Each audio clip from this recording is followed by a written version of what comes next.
Me dizendo que é uma evangélica macumbeira. Acabei de me tornar macumbeira. Muito feliz, muito orgulhosa. Brasileira, né? Então, tudo que é de matriz africana me interessa. É o meu povo, é a minha música. A Luana Piovani toca em um ponto real.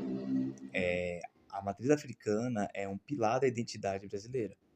No meu livro, eu digo que esse resgate é legítimo e necessário, mas preste atenção no que esse outro rapaz vai comentar. Eu acho muito curiosa essa narrativa de que as religiões de matriz africana são o candomblé e a umbanda. Eu estive na África, na Tanzânia, em 2021, e eu vou mostrar algumas imagens do que eu vi lá.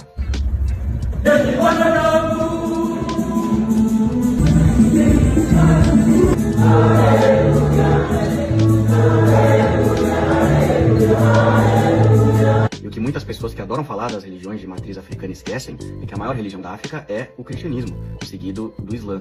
E umbanda, candomblé praticamente são inexistentes na África.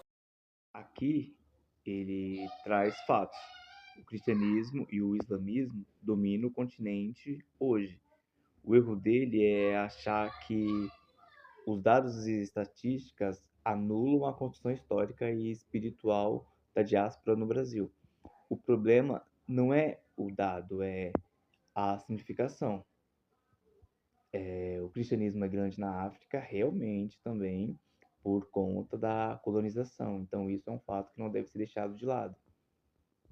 Agora, o rapaz do canal África do Jeito que Você Nunca Viu vai fazer o comentário do rapaz que comentou da Luana Piovani.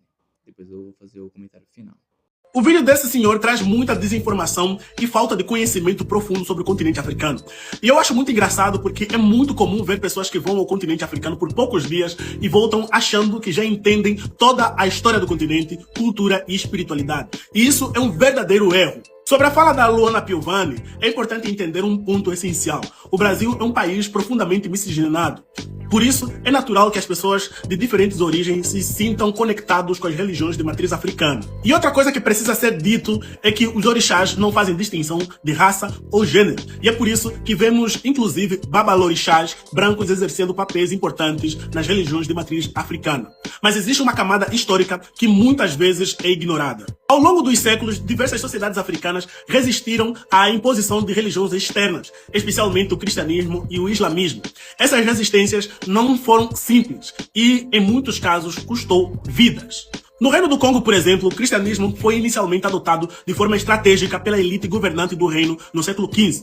No entanto, com o tempo surgiram conflitos com missões europeias que tentaram impor o controle político e cultural sobre a população. Isso levou à ruptura no reino. Uma das figuras mais emblemáticas desta resistência foi Kimpavita, que liderou o movimento espiritual no reino no início do século XVIII, e como resultado, ela foi executada por cristãos. Outro exemplo marcante é a rebelião Madidi, uma das maiores resistências anticoloniais do continente africano, lideradas pelo Kindjikile Ngulwale.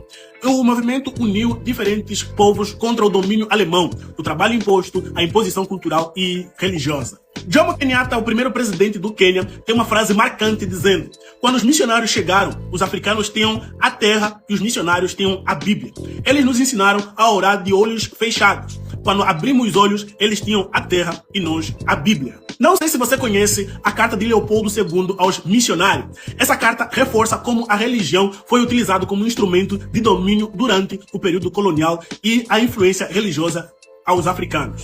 E tudo isso ajuda a explicar por que hoje o continente africano possui uma forte presença do cristianismo e do islamismo, religiões que continuam crescendo, muitas vezes coexistindo com práticas tradicionais africanas. Aqui entra uma reflexão pessoal muito importante. Eu cresci em uma família cristã, fui batizado, meu contato com as práticas religiosas africanas foram muito limitados, praticamente inexistentes, exceto em um momento específico na minha infância.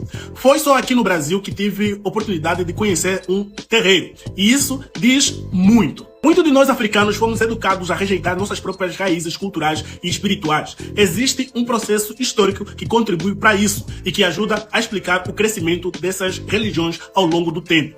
Não se trata de negar nenhuma fé, se trata de entender a história, considerar as origens e refletir sobre o que foi preservado e o que foi apagado. O que esse vídeo não mostra é que o cristianismo ele não nasceu na Europa para ele ser imposto na África. Ele foi gerado em Alexandria, em Cartago, por mentes africanas, muito antes do colonialismo. O africano que se surpreende com o terreiro e o brasileiro que ignora a raiz cristã africana estão ambos com uma história incompleta. No meu livro Soberania de Ébano, eu convido você a completar essa história para que a sua identidade não seja pautada por cortes, mas por verdades inteiras. Às vezes eles não estão agindo de má fé, apenas cada um deles tem parte da história, não a história completa. Por isso o convite para você conhecer a história completa.